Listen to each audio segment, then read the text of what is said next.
갈수록 높아지는 취업 문턱으로 인해 고등 직업교육이 위기를 겪으며 전문대학의 중요성이 높아지고 있다. 2027년까지 전문대학 반도체학과 정원을 1,000명으로 확대하겠다 발표한 교육부. 교육이 취업으로 이어지는 선순환 구조 만들 적기가 지금이다 호소하는 전문대학들. 지역이 원하는 인재 양성, 지역 문제 해결을 위한 싱크탱크 역할 강화 등 전문대의 직업교육 정체성 확보가 중요하다 이야기하는데 고등 직업교육의 길을 열어가기 위해 노력 중인 전문대학. 뉴칼라 인재 양성을 위한 방법을 함께 고민해본다.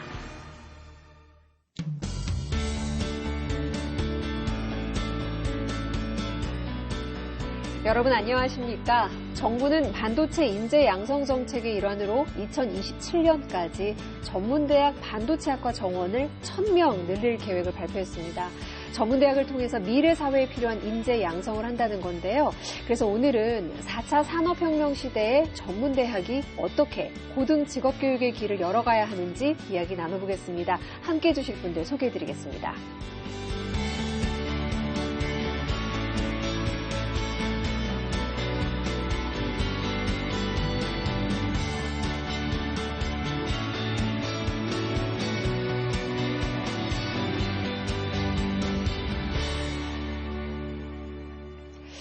전문대학의 반도체학과 정원을 늘린다. 회장님, 전문대학은 그러면 또 여러 가지 준비들을 많이 해야 될 텐데 구체적으로 어떤 노력들을 기울이고 계세요? 그렇습니다. 지난 7월 19일 날 교육부에서 발표한 반도체 관련 인재 양성 계획을 보면 물론 R&D를 하는 고급 인력도 필요하지만 반도체 관련 산업체에 갈 초급, 중급 인력도 양성해달라는 그게 균형 있게 잡혀 있거든요. 그래서 저희 전문대학에서는 마침 올해 그 신산업 분야 특화 전문대학 선도 그 전문대학 지원 사업이 있었어요. 네. 그래서 그 사업 안에서 반도체 관련한 그 신기술을 가르칠 수 있는 과정을 이제 이어가고 있고요. 그 외에도 저희가 고숙련 전문 기술 석사를 줄 수 있는 마이스터 대학을 시작했습니다. 그래서 그 마이스터 대학에서도 교육이 가능할 것 같고요. 그 외에도 반도체 관련 산업체 계약학과라든지 이런 정책 지원을 좀 확대해 나갈 필요가 있다 그렇게 생각하고 있습니다. 정부에서 다양한 지원을 해주긴 하지만 지금 일시적으로 반도체 인력이 필요하다 그래서 무작정 그 정원을 늘리기보다는 반도체 사이클을 생각해서 현재 하고 있는 그 관련 분야 그렇다면 뭐 전기라든지 화학이라든지 이런 전공학과에 대해서 융합교육 과정을 좀 집어넣는다든지 또는 현재 재직자 라든지 또는 중견 그 기술 전문직에 종사하는 사람들에게 다양한 그런 반도체 교육을 할 수 있는 단기 교육 과정을 개설하는 것도 한 방법이라고 생각해서 정책을 지원을 요청하고 있습니다. 그렇군요. 전문대학은 시대의 변화에 맞는 직업 인력 양성하는 게 중요한 교육 목표인데요. 지금 이제 4차 산업혁명 시대, 4차 산업혁명 시대에 그러지 않습니까? 어떤 인재상이 가장 걸맞는 인재상일까요? 네, 먼저 결론부터 말씀드리면 4차 산업혁명에서 필요로 하는 인재는 디지털 역량을 활용해서 문제를 해결하고 그리고 직무를 수행할 수 있는 고숙련 뉴컬러 인재라고 말씀드릴 수 있습니다. 네. 이 뉴컬러 용어는 사실 2016년 IBM 회장이신 지님 로메티가 제안한 개념입니다. 학력이나 전공보다는 기술, 현장에서의 실무 역량을 갖춘 인재의 중요성을 얘기하면서 이 뉴컬러라고 하는 개념을 제시했습니다. 화이트 컬러, 블루 컬러가 아니라 뉴컬러다. 네, 맞습니다. 네. 이 뉴컬러라고 하는 개념이 왜 중요하냐면 앞에서 말씀드렸던 대로 우리 사회가 학벌, 학력 중심으로 돼 있던 부분들이 능력 중심으로 가기 위한 인재를 양성하기 위한 개념이라고 이렇게 이해를 해주시면 좋을 것 같습니다. 네.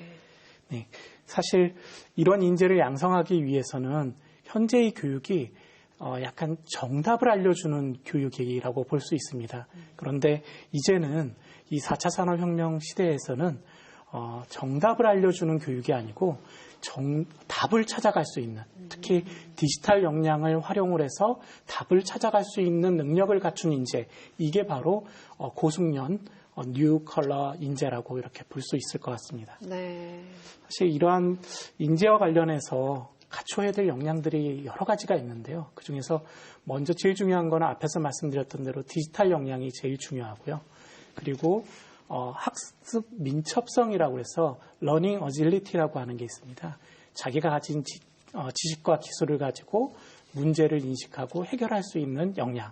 이게 학습 민첩성이라고 얘기할 수 있고 네. 또 하나는 잘 아시겠지만 급변하고 있는 이 사회에서 지식이 굉장히 유효기간이 짧습니다. 네. 그러다 보니까 자기개발 역량과 관련된 이런 부분도 굉장히 중요한 뉴컬러 인재가 갖춰야 될 역량이라고 볼 수 있습니다. 네. 그리고 또 하나는 본인이 가지고 있는 지식이 제한이 되어 있기 때문에 다른 사람과 협업할 수 있는 능력, 이런 부분들이 굉장히 중요한 부분이고요. 더 나아가서 제일 중요한 부분이 바로 그 지식의 유효 기간이 굉장히 짧기 때문에 기업에서 요구하는 현장에 가서 바로 활용할 수 있는 전문 능력, 이거를 향상하는 것도 뉴컬러 인재가 갖춰야 될 역량이라고 이렇게 볼 수 있습니다. 이야, 이거 다 한 사람이 가질 수 있는 그런 능력일까요? 정말 대단하다 싶은데 실제로 요즘 아이들 보면 와 정말 우리 때하고는 다르다. 점점 진화하는 게 많구나. 이런 생각이 들 정도입니다. 지금 학생들을 가르치시잖아요. 네. 어떤 부분에 중점을 둬서 가르치고 계시나요? 지금 박동규 연구원님 말씀 주신 것처럼 디지털 영역도 굉장히 중요하고요. 네. 또 우리 전문대학은 또 그 직업교육 기관이다 보니까 현장 능력이 또 무엇보다 중요한 것 같습니다. 근데 좀 생각을 해보면 그 2002년부터 지금 한 20년이 흘렀습니다. 근데 그때 저는 대학원 때 아마 공부하고 있을 때 같은데 그때하고 지금을 생각해보면 정말 많이 바뀐 것 같아요. 네. 앞으로는 또 어떤 세상이 열릴지 예측하기도 어렵고 아마 SF 영화를 보게 될 거라고 저는 생각을 하는데 근데 변하지 않는 건 이제 본질인 것 같습니다. 그래서 직업교육의 본질이 무엇인가라는 생각을 좀 많이 하고 있고요. 직업교육의 본질은 흔히 얘기하는 프랙티스 러닝이나 핸드온 러닝처럼 학생들이 직접 해보고 또 체험하면서 현장의 직무 능력을 키우는 것이 가장 중요하다고 생각을 하고 있고요. 네. 연구위원님 말씀 주셨던 디지털 역량과 함께 또 저는 개인적으로 미래 역량이라고 해서 요새 포시 이런 얘기 많이 하고 있지만 저는 학생들한테 제일 많이 좀 강조하는 건 공감 능력입니다. 그래서 상대방을 이해하고 배려하는 능력이 있어야 팀플레이가 되기 때문에 네. 좀 그 점을 많이 좀 강조하고 있는 편입니다. 네. 네. 우리나라의 이 직업교육에 대한 인식 수준 어느 정도인가요? 네, 사실 이 부분이 네. 제일 안타까운 부분입니다. 왜냐하면 직업교육이 그동안 많은 성과와 그리고 사회에 기여했음에도 불구하고 제대로 보상받지 못하고 있다라는 생각이 듭니다. 그래서 제 연구 결과를 가지고 잠깐 말씀을 드리면 모든 국민이 사회적 편견 없이 직업교육을 받아야 된다라고 하는 질문에 대해서는 대부분 긍정적으로 인식하고 있습니다. 근데 우리 사회가 학력보다 능력에 따라서 객관적으로 평가하고 또 공정하게 사회적으로 보상받는 사회인가에 대해서는 약간 부정적으로 응답이 좀 나왔습니다. 이게 어떻게 보면 오늘 제가 말씀드렸던 뉴컬러 인재를 양성하고 활용하는 시스템을 갖춰야 되는 이유가 바로 학력이나 학벌보다는 능력에 따라서 능력을 향상시키고 향상된 능력에 따라서 보상받을 수 있는 이런 체제를 만드는 것이기 때문에 그런 측면에서 이 뉴컬러라고 하는 인재라고 하는 개념이 굉장히 중요하다고 생각됩니다. 또 하나는 아까 말씀드렸던 대로 이 안타까운 상황을 좀 개선하기 위해서는 저희가 지금 법과 관련된 거를 좀 고민을 하고 있습니다. 왜냐하면 헌법에서 그리고 교육기본법에서는 직업교육을 진흥하게 되어 있습니다. 헌법에서는 근로의 자유, 근로의 권리, 교육의 권리, 그다음에 직업 선택의 자유, 행복 추구권 이런 것들이 있는데 그것을 연결시켜서 직업교육과 관련된 부분을 진흥하게 되어 있는데 다른 유아교육과 관련된 부분, 그다음에 학교교육에서 초중등교육법, 고등교육법, 평생교육과 관련된 부분은 평생교육법. 이래서 법적으로 진흥할 수 있는 부분이 있음에도 불구하고 교육기본법 제21조에 있는 직업교육을 진흥해야 된다라고 하고 있음에도 불구하고 직업교육법이 없습니다. 아, 그래요? 네. 이런 측면에서 저는 이런 안타까운 상황을 개선하기 위한 첫 번째 단추, 첫 번째 첫걸음이 직업교육법을 만드는 것이 아닐까라는 생각이 듭니다.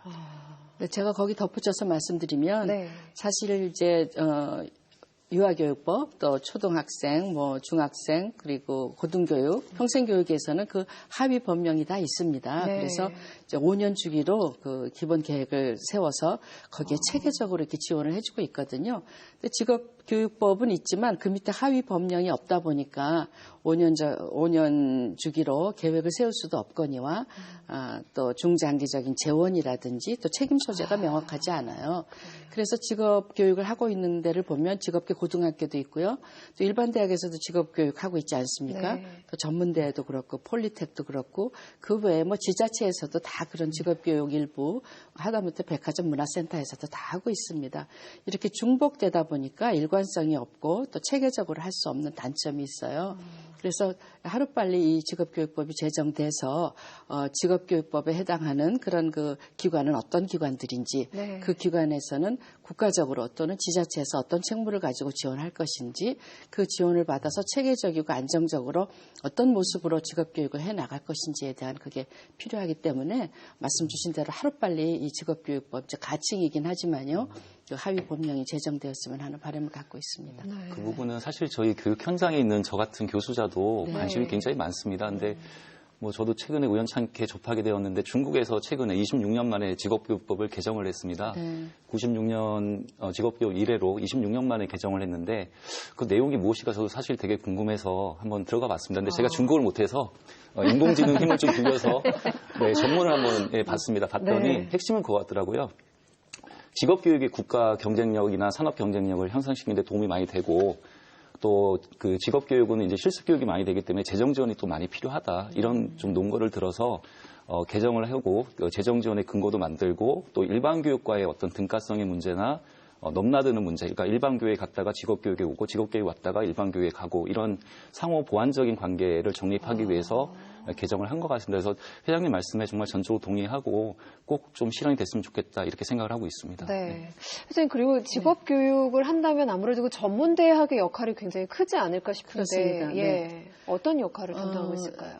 저희 전문대학은요, 요즘 그 세계적으로 K-팝 뜨고 있지 않습니까? 그렇죠. 그리고 뭐 여러 가지 그 다양한 직종, 특히 전에는 들어보지 못한 직종들이 개발되고 있는데 일반 대학에서 찾을 수 없는 나만의 어떤 끼를 살릴 수 있는 그런 분야라든지 또는 나는 조금 일찍 직업교육을 받고 그 사회에 빨리 진출하고 싶다. 그런 학생들이 오는 곳이거든요. 네. 그래서 거기서 그에 걸맞는 철저한 직업교육을 시켜서 우리 사회에서 전문 직업인으로 자기 종사할 수 있는 그런 교육을 하는 것이 전문대학입니다.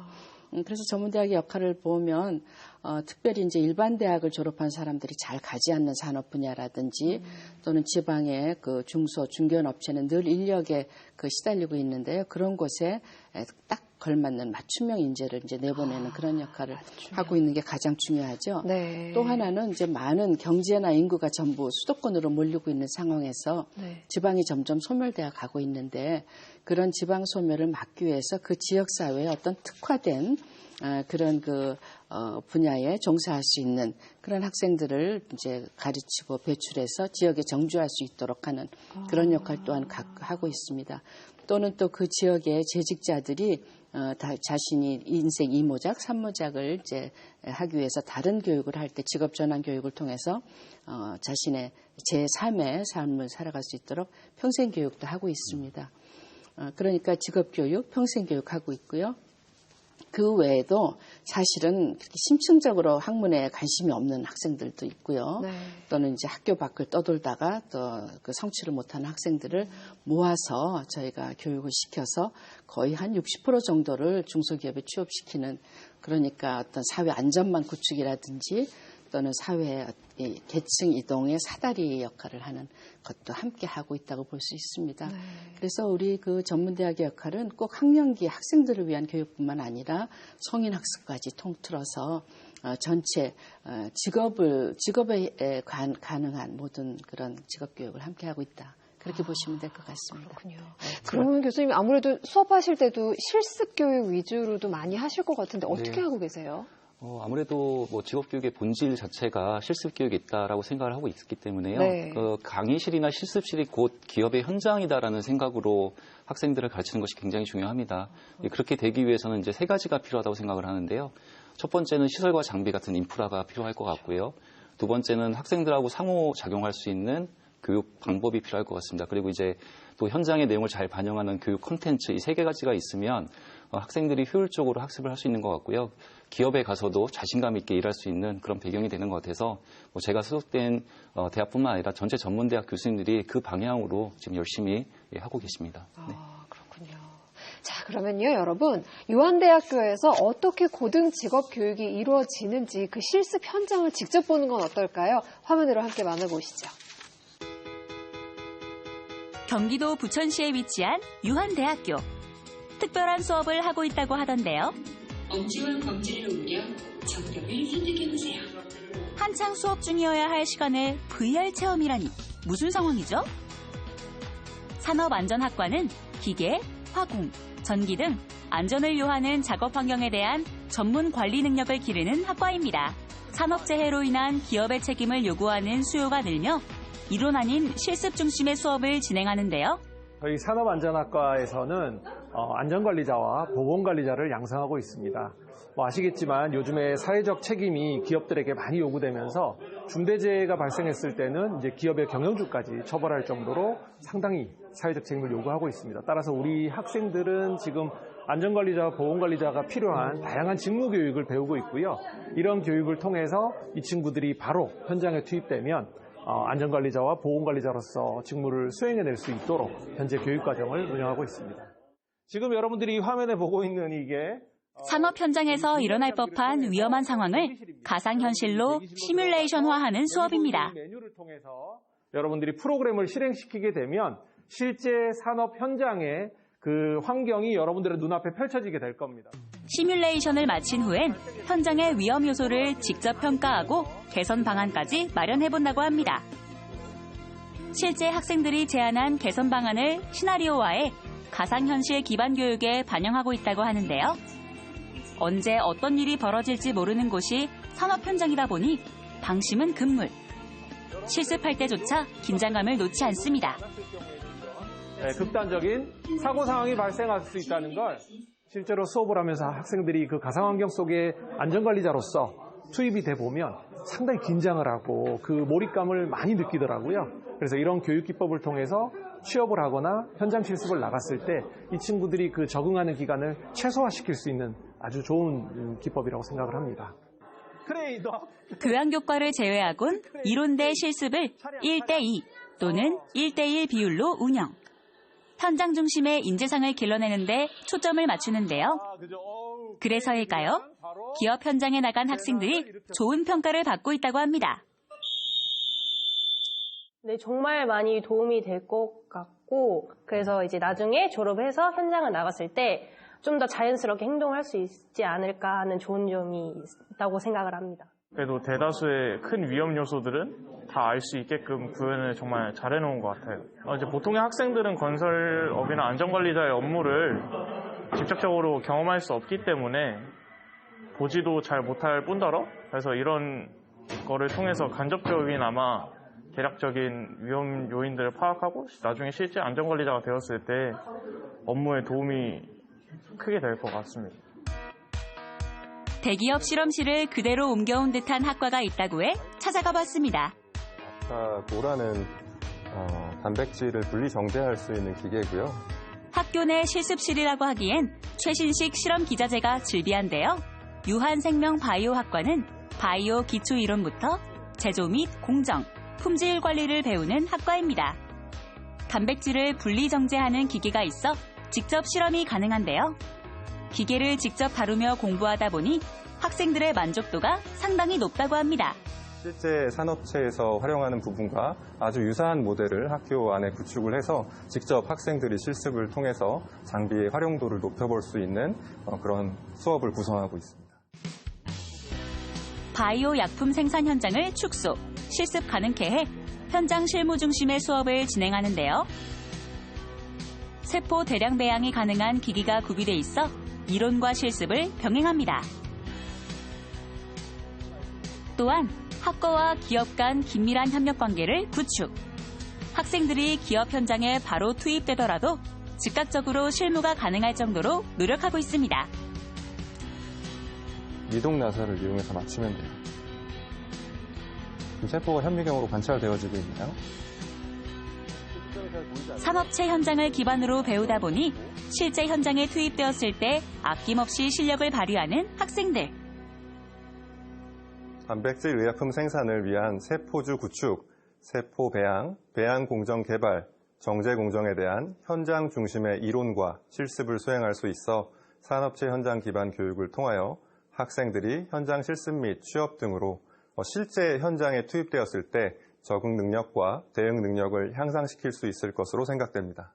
저희학과 같은 경우는 다양한 기기들이 있고 산업 현장과 같은 기기들을 이용하여 다양한 실험을 할 수 있어서 좋은 학과인 것 같습니다.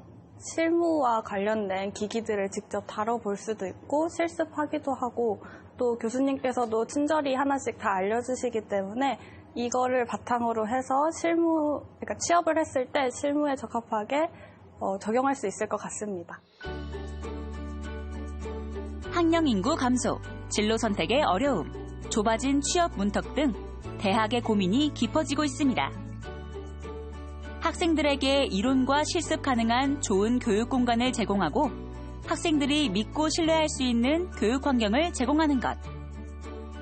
모든 대학이 함께 풀어나가야 할 과제가 아닐까 생각합니다.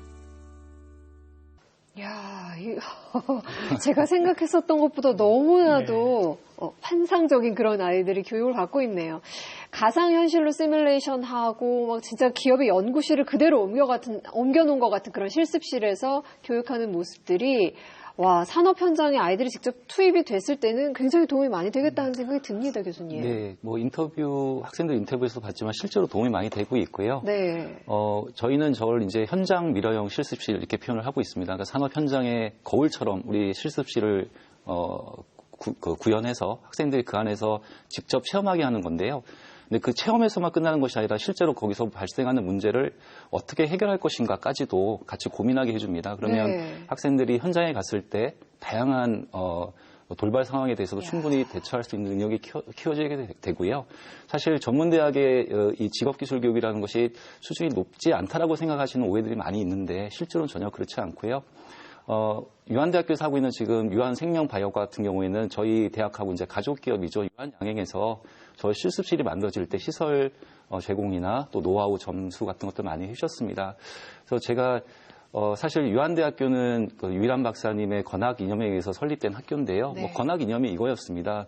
기업이 사회로부터 얻은 이익은 다시 그 기업을 키워준 사회에 환원한다. 그래서 그 설립자의 건학 이념을 잘 실현하기 위해서 저희 대학도 현장 미러형 실습실 등을 통해서 학생들의 직무 능력 향상을 위해서 노력을 하고 있습니다. 네. 그리고 아까 진짜 수업 시간에도 보니까 아이들이 새로운 아이디어를 내고 그걸 교수님들이 충분히 받아들여주고 이런 모습들이 있더라고요. 예, 그거는 저도 사실 인공지능 기반 앱을 깔고 학습을 하고 있는데요. 인공지능은 사실 독려는 합니다. 너 오늘 해야 돼. 이렇게 저한테도 독려를 하는데 근데 공감은 안 해주더라고요. 오늘 제가 너무 피곤하고 힘든데도 사실 공감은 안 해주는데 교수님들은 이제 관찰하시면서 학생들 한 명 한 명에 공감할 수 있는 능력이 있으시니까 인공지능이 할 수 없는 영역이 분명히 존재하는 것 같습니다. 그래서 저희 대학의 교수님뿐만 아니라 전문대학 전체 교수님들이 굉장히 저렇게 열이 있고 정성껏 학생들을 지도하고 있습니다. 교수님들과 학생들 간의 어떤 유대관계, 그다음에 거리감이 굉장히 가깝겠군요. 매우 가깝습니다.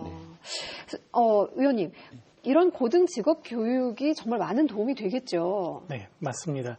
사실 앞에서 말씀해 주셨던 대로 고등직업 교육이 지역사회에 기여하는 바가 굉장히 큽니다. 제가 잠깐 실증적으로 수치를 가지고 좀 말씀을 드리면 첫 번째가 경제활동 인구 조사에 따르면 전문대학을 졸업한 근로자가 지역 내 경제활동을 하는 비율이 약 30 내지 40% 정도 된다고 합니다. 또 고졸 인력은 지역 안착률이 63.8% 정도 되고요. 이런 걸 봤을 때 지자체에서 지역에 있는 고등직업 교육기관, 특히나 전문대학과 협력해서 지역 사회의 문제를 해결하고 그래서 지역 인재가 지역에 안착할 수 있도록 하는데 전문대학은 크게 기여할 수 있는 그러한 역량을 가지고 있다. 그리고 노하우도 있다라는 것을 보여주는 거고요. 두 번째 아까 말씀해 주셨던 것 중에 사회계층 이동 사다리의 역할을 한다는 부분, 이거에 대한 부분도 사실 경제적으로 낮은 소득층에 있는 집단이 상위 소득층으로 진입하는 비율을 봤을 때 전문대학 졸업 근로자의 경우에 약 3.4% 정도 됩니다. 중하위권에 있는 일반 대학의 졸업 근로자는 약 2.9% 정도 나타나고 있어서 실질적으로 사회계층 이동과 관련된 사다리를 실제 워킹하고 있는 그런 기관으로 보자고 그러면 바로 고등직업교육기관인 전문대학이 큰 역할을 하고 있다라고 이렇게 볼 수 있을 것 같습니다. 네, 회장님 이미 큰 역할을 하고 계시지만 거기에다가 또 그 시대에 발맞추는 새로운 시도들을 또 많이 해야 될 텐데 어떤 그렇습니다. 시도들 하고 계세요? 방금 우리 박사님 말씀하신 대로 전문대학을 졸업한 학생들이 지역에 남을 확률이 참 높거든요. 네. 그래서 지역의 지자체하고 특히 기초지자체와 전문대학이 연계해서 교육시키는데요. 그 지역의 특화 분야를 그러니까 예를 들면 저희 대구 북구 같으면 안경산업이 전국에서 한 60% 이상 차지하고 있습니다. 아, 그래요? 네, 그러니까 저희가 대구 북구청하고 그다음에 저희 그 대구 보건대학 또 이제 북구에 같이 있는 영진전문대학, 대구과학대학이 함께 컨소시엄을 이뤄서 고등직업 교육 거점지구 사업에 도전을 했습니다. 네. 그래서 이제 결국 여기서 교육받은 사람들이 거기 안경업에 들어가면 지역 특화 산업도 발전시키고 정주 인력이 되는 거죠. 네. 이것을 소위 이제 하이브 사업이라 그러는데 이런 시도도 하고 있고요. 또 지금 이 기술이 변화하기 때문에 많은 기계들이 지금 일자리를 차지하고 있고 사실 우리가 졸업해서 쓸 수 있는 예전처럼 단순한 기술을 가르쳐서는 쓸 수 없기 때문에 좀 더 심도 있는 고숙련 기술 인재를 양성하기 위해서 고등교육법 일부를 좀 개정해서 마이스터 대학을 시도했습니다. 네. 마이스터 대학은 사실 그 전문대학에 일반 대학에 없는 전공을 한 사람들이 공부를 더 하고 싶어도 석사 과정이 없으니까 그냥 일반 대학에 비슷한 거죠. 유사한 그런 석사를 했었는데요. 그렇지 않고 자기 전공에 맞는 그런 석사를 할 수 있고 또 그냥 단순 기술뿐만 아니라 현장에 꼭 필요한 그러니까 장인 같은 전문 기술 인재를 양성하기 위한 그런 이제 마이스터 대학에서 석사 학위를 줄 수 있게 됐습니다. 결국 이 말은 고등직업 교육의 어떤 새로운 길을 모색한 그러니까 어떤 것으로 고숙련 인재를 양성할 것인가 하는 성장 경로를 보여주는 새로운 모델이라고 할 수 있습니다. 그 외에도 제가 초반에 말씀드린 그 신산업 분야의 특화 선도 전문대학에서 여러 가지 그때 맞는 신산업에 대한 교육을 하고 있는데요. 방금 유한대학에서 바이오에 대한 그런 것 보지 않으셨습니까? 그런데 사실은 저희가 국가가 지원한 21개 특화 분야가 있는데 현재는 뭐 미래형 자동차라든지 반도체 그리고 뭐 클라우드 컴퓨팅 이 정도로 그치고 있는데요. 더 이런 부분을 확대해서 21개 분야의 전부 그런 신산업 특화 전문대학을 할 수 있도록 정부의 지원이 좀 필요한 그런 실정입니다. 네. 아까 그 말씀하신 마이스터 대학교 기술 석사 과정이요. 그렇게 맞춤형으로 정말 디테일하게 이렇게 들어갈 수 있다는 것도 놀라웠고 되게 기대되기도 하는데 이 고등 직업교육 측면에서는 어떤 효과가 있을까요? 네. 말씀하셨던 대로 신산업 분야, 네. 또 지역 특화 산업에서 고숙련 뉴컬러 전문 인재를 양성하는 것이다. 그래서 고등 직업교육에서의 혁신 사례라고 이렇게 볼 수 있을 것 같습니다. 아까 말씀드렸던 뉴컬러 인재라는 부분이 학문 중심이 아니라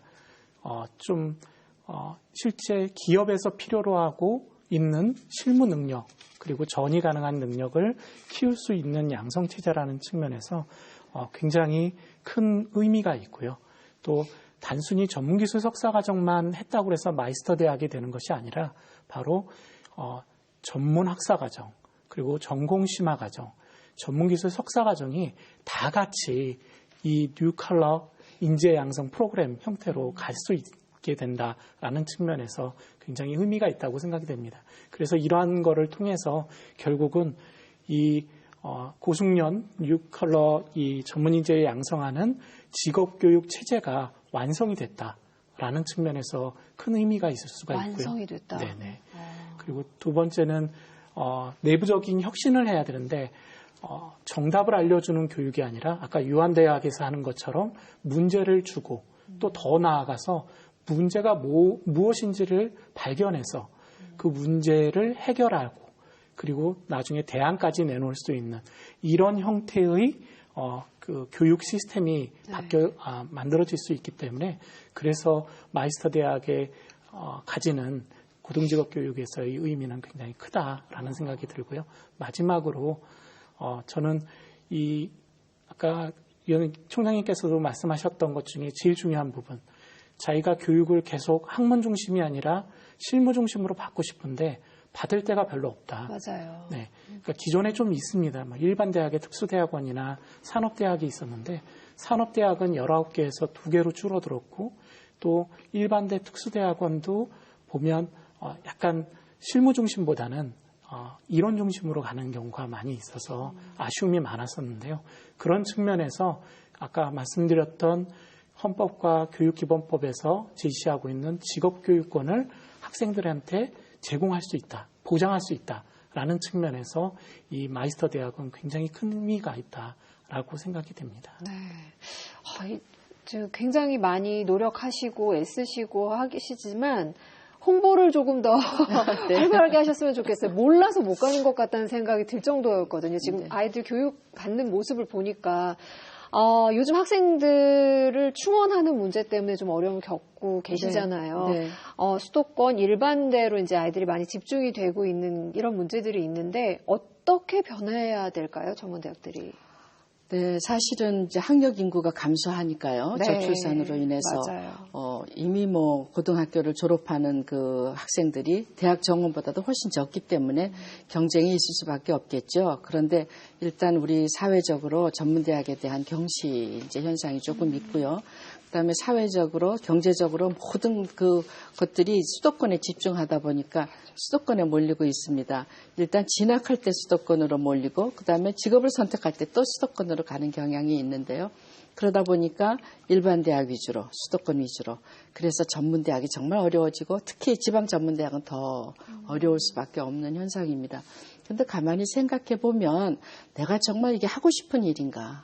그리고 이게 부모의 그 뜻인가 아니면 내가 이것을 함으로써 행복한 삶을 살아갈 수 있을까? 이게 가장 그 선택하는 데 중요한 역할이라고 생각을 하고 있습니다. 네. 그래서 그 학생이 자기의 꿈을 펼치고 또는 자기가 그 직업을 좋아해서 또 좋아하는 일을 즐겁게 그리고 그것을 통해서 이제 삶을 살아갈 수 있게 가장 완벽한 그 교육 과정을 만들어주는 게 저희들의 역할이라고 생각하고요. 이미 그것들은 많이 만들어졌는데 조금 더 고민한다면 이 아이들이 지방에 남아 있어도 지방에 정주할 수 있어도 행복할 수 있을까? 그렇다면 그 지자체하고 함께 그 지역에 꼭 맞는 산업을 좀 더 잘 키워나가기 위한 노력들이 좀 있어야 되고요. 그러다 보면 또 그쪽에서 재직하고 있는 분들, 성인들도 이 지역에 맞는 직종으로 내가 좀 바꿔야 되겠다. 그래서 오직 학년기 학생만 바라보지 말고 성인들을 위한 교육도 좀 넓혀나가는 방법. 그런 것들이 좀 필요하겠죠. 또 이제 거기에 있으려면 교육이라든지 문화라든지 이런 것들도 다 함께 누릴 수 있습니다. 누릴 수 있어야 되겠습니다. 그래서 정주 인력을 양성할 때 필요한 인프라도 구축해 달라고 이제 정부한테 얘기를 해야 되는데요. 마침 균형 발전유가 있으니까 아마 가능하지 않을까 그런 생각도 하고 있습니다.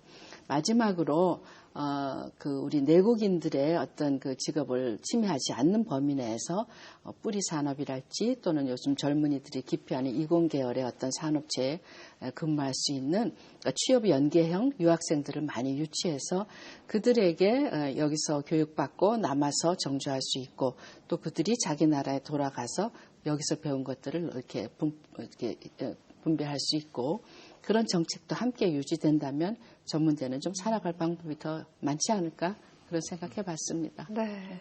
그래서 그 말씀하신 사례가 하나 생각이 나서 말씀을 좀 드리면요.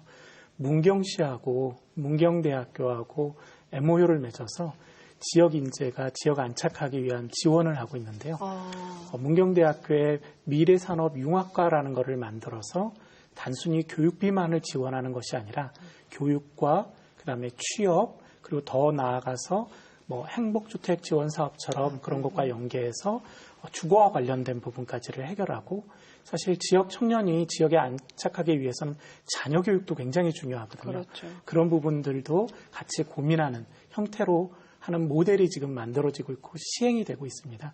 아마 총장님께서 말씀하셨던 그런 내용들을 네. 지금 하나 둘씩 하고 있는데 이게 좀 개별적으로 가기보다는 큰 기본 계획 안에서 그거를 계획대로 이렇게 추진할 수 있는 그런 체계가 만들어지는 게 중요하지 않을까라는 생각이 듭니다. 네. 또 뿐만 아니고 유학생들도 지금은 이제 대학의 유학생들을 많이 받고 있는데요.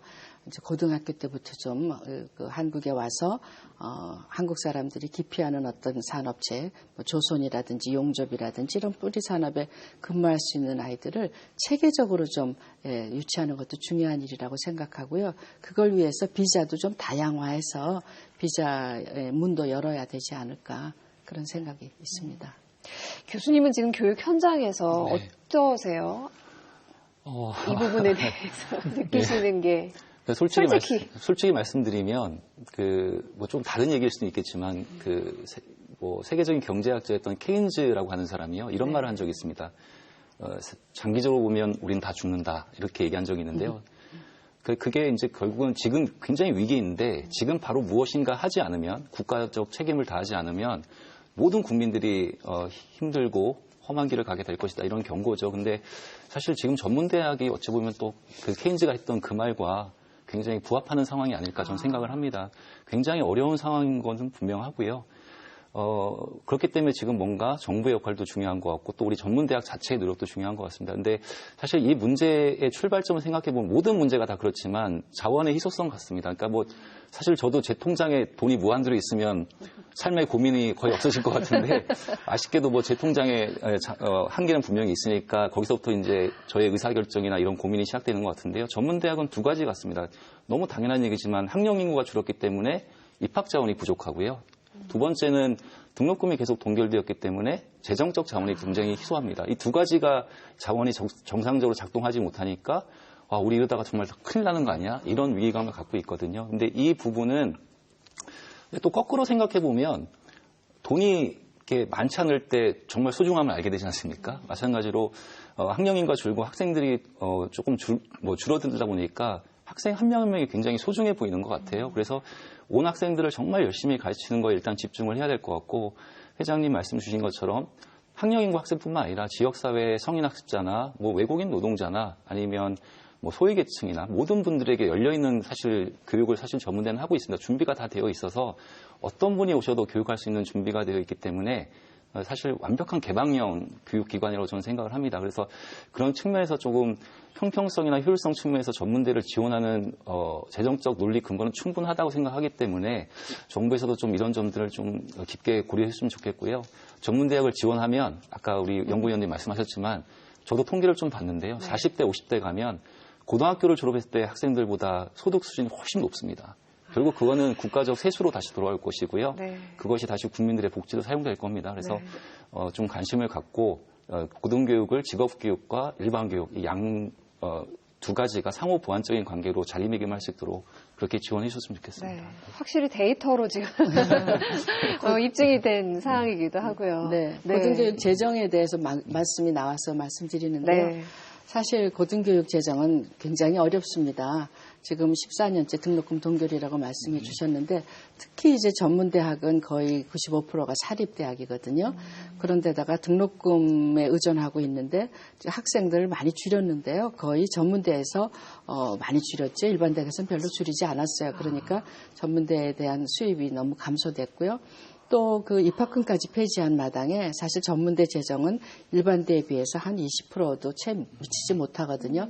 똑같은 수준의 동결이 계속 이어지다 보니까 저희는 이제 정말 교육시킬 수 있는 한계에 다다랐다고 할 수 있습니다. 마침 감사하게도 여나 야나 모두 고등교육 재정에 이게 좀 늘려야 된다는 데 대해서 공감을 하고 계시고요. 지금 국회에서 논의를 하고 있는데 이것을 교부금법으로 정한다느니 이렇게 하기에는 아직 좀 이른 감이 있고 일단 특별회계를 만들어서 고등교육 재정을 좀 도와주시겠다 하는데 정말 감사한 말씀입니다. 왜냐하면 등록금을 올린다는 거에서는 모든 그 학교에 보내고 있는 학부모님들의 또 걱정거리가 있으니까요.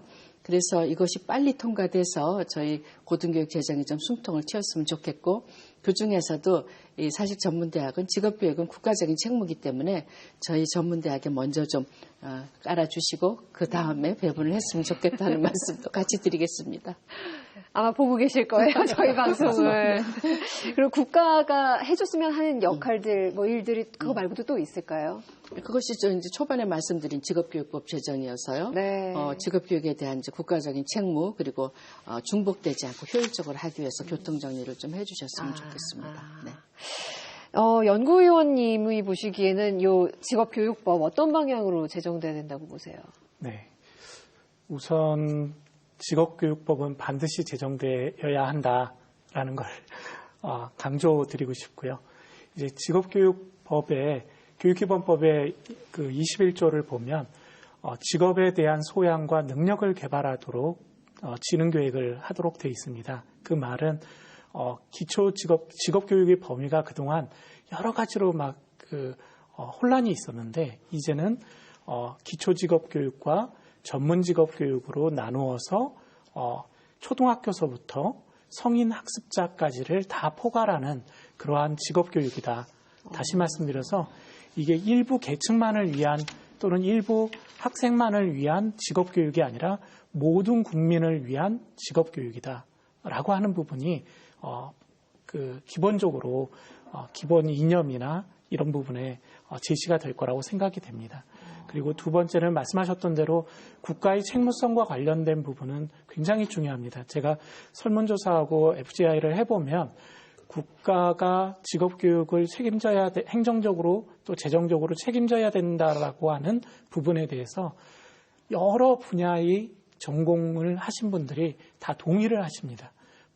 국가가 책임져야 되는 부분은 직업교육이다라는 부분입니다. 그 부분이 아마 직업교육에서 법을 만들 때 반드시 고려해야 되는 부분이라고 생각이 되고요. 또 학생 입장에서 보면 학생이 그냥 취업만을 위한 직업교육이 아니라 인간다운 삶을 살 수 있도록 하는 역량을 키우는 직업교육이라고 이렇게 봐주시면 좋을 것 같습니다. 저희가 직업교육과 관련돼서 일반인들에게 얘기했을 때 직업이라고 하면 덜 부정적인데 직업교육이라고 하면 조금 더 부정적으로 인식을 하고 있습니다. 이 부분은 이 직업교육이 정확하게 숙련 또는 취업 이런 협의의 그런 개념으로만 인지가 되고 있으셔서 그런 것 같고요. 직업교육법에서는 아까 말씀드렸던 행복추구권 그리고 근로의 권리, 교육의 권리 그리고 직업 선택의 자유라고 하는 이 개인의 기본권을 보장하는 관점에서의 직업교육법이 만들어질 것이라고 생각이 되고요. 그런 측면에서 아까 말씀드렸던 대로 국가의 책무성 이 부분은 굉장히 더 강조돼야 된다라고 좀 말씀을 드리고 싶습니다. 네. 회장님, 사실 교육이라고 하면 사실 저도 지금 제가 대학을 졸업한 지가 얼마나 오래됐는지 모르겠는데 뭔가 끊임없이 배우고 싶은 마음이 있거든요. 그리고 실제로 그 요구가 굉장히 크다는 게 사회 곳곳에서 확인이 돼요. 근데 우리가 할 수 있는 건 어디를 가서 배우지? 학원? 아니면 유튜브? 이 정도가 고작이에요. 근데 아까 회장님께서 평생교육에 대한 말씀을 하셨어요. 전문대학이 이 평생교육 시대에 어떻게 역할을 확장할 수 있을까요? 네. 사람은 죽을 때까지 배워야 된다 그런 말이 있잖아요. 그게 저는 바로 평생교육이라고 생각하는데요. 저도 며칠 전에 그 스마트폰 기능 중에서 모르는 걸 있어서 저희 딸한테 물어가지고 이제 배웠습니다. 그랬더니 엄마 공부 좀 해. 그걸 이제 바쁘다는 핑계를 댔지만 어떤 분은 이런 말씀을 하세요. 내가 직장을 그만두면 어디 가서 영어를 한 1년 동안 완전히 좀 배워서 여행 영어를 세계 일주를 좀 할 거야. 이런 분이 계십니다. 이분도 계속해서 이제 평생교육이죠. 근데 어떤 분은 나는 지금 이런 일에 종사하고 있는데 앞으로 미래를 보면 내가 이것을 평생 할 수 없기 때문에 바꿔서 다른 그 취업을 해야 되겠어. 이런 부분이 있을 겁니다. 그렇다면 이 재취업 또는 그 직업 전환 또는 이제 정년으로 끝나서 인생 2모작, 3모작을 위한 어떤 네. 공부 이런 거는 전문대학에서 해야 되지 않을까 그렇게 생각을 하죠. 왜냐하면 조금 전에 우리 교수님께서 미러형 현장 실습을 만들어 놨는데 전문대학은 정말 그 직업교육에 관한 인프라가 잘 갖춰져 있습니다. 그곳에서 앞으로 이제 그 어떤 산업이 처음에는 뭐 인력이 많았지만 지금은 외면하고 있을 때 인력 부족이 있을 때 그 부분을 메꿔주는 또는 어떤 사람은 내 이 기술 갖고는 이제 더 이상 이제 밥을 벌어먹을 수가 없다. 그랬을 때 이제 재취업하는 분야 이런 다양한 직업 교육을 저희 전문대학이 책임져야 되겠다. 그렇게 생각을 하고 있습니다. 평생교육에 참여하고 싶으십니까? 하고 2021년에 물었더니 79%가 하고 싶다라고 말씀을 하셨대요. 네. 그런데 문제는 지금 내가 직장을 다니고 있는데 공부하기가 시간이 너무 안 나. 그런 얘기죠. 그러면 이런 분들한테 어떻게 접근성이 편하게 이제 교육과정을 개발할 것인가가 중요해서 저희가 지금 뭐 코로나 시대 그 비대면 수업이 잘 되지 않았습니까? 그런 비대면 수업이라든지 또 이제 다학기제, 그다음에 토요일, 일요일 몰아서 하는 집중 이수제, 그리고 이제 A대학에서 내가 이 그 비대면 수업을 듣지만 실습은 어떤 공유대학, 가까운 근처의 어떤 공유대학에서 실습을 하겠다. 뭐 이런 것들 이제 다양한 그런 성인 학습자들을 위한 그런 준비를 좀 잘해서 쉽게 접근할 수 있도록 해야 된다는 생각을 하고 있습니다. 마지막으로 중요한 것은 이분들이 연세가 좀 있기 때문에 벌어서 그냥 혼자 쓰시는 분이 아닙니다. 가족이 있고 가정을 꾸려나가는데 무슨 돈으로 공부할 것인가. 이 부분이 가장 중요한 쟁점이고요. 이분들이 그냥 이제 더 이상 교육받지 않고 집에 계실 때 국가가 책임져야 되는 그 부양비가 굉장히 높기 때문에 성인 학습자에 대한 장학금 제도가 잘 마련돼 있으면 그분들이 다시 학교로 돌아가서 자신의 인생을 자신 스스로 개척할 수 있다. 그래서 성인 학습자 장학금이 반드시 필요하다라고 말씀드리고 싶습니다. 네. 오늘 말씀들을 너무 귀한 말씀들을 다 들려주셔서 저희가 시간이 어떻게 가는지 모르겠어요. 육체 노동직을 뜻하는 블루칼라, 또 전문 사무직을 뜻하는 화이트칼라에 이어서 뉴칼라라는 단어가 등장을 했습니다. 고등 직업교육을 통해서 이 뉴칼라 인재를 어떻게 양성하느냐가 미래교육의 중요한 관건이 될 텐데요. 고등 직업교육의 패러다임이 미래를 향해서 나아가도록 사회적 관심이 필요할 것 같습니다. 오늘 좋은 의견 들려주셔서 너무너무 감사드립니다. 고맙습니다. 네. 감사합니다. 자, 다음 이 시간에는요, 평생교육 시대에 어떻게 평생학습 사회로 나아갈 수 있는지 이야기 나눠보도록 하겠습니다. 지금까지 함께해 주신 여러분 고맙습니다.